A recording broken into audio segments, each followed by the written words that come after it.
Hürrem Sultan'ın könlüne düşen dolma, bildirçin dolması. Açım ben. Yemek istiyor. Bana ne? Yemek gelmedi mi? Yemedin mi? Oğlumla ben. O büyük kuşta. Hani içinde pilav dolu.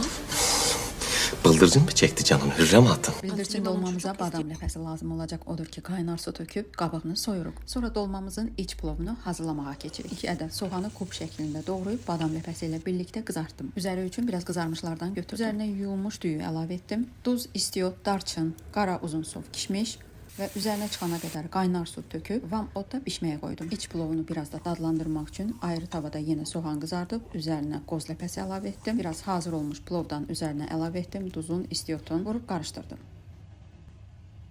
İndi isə keçirəm bildirçinləri doldurmağa. Hər bildirçinə təxmini 3-4 çay qaşığı plov getdi. Plov dağılmasın deyə ayaqlarından bu formada diş çöpü ilə bərkitdim.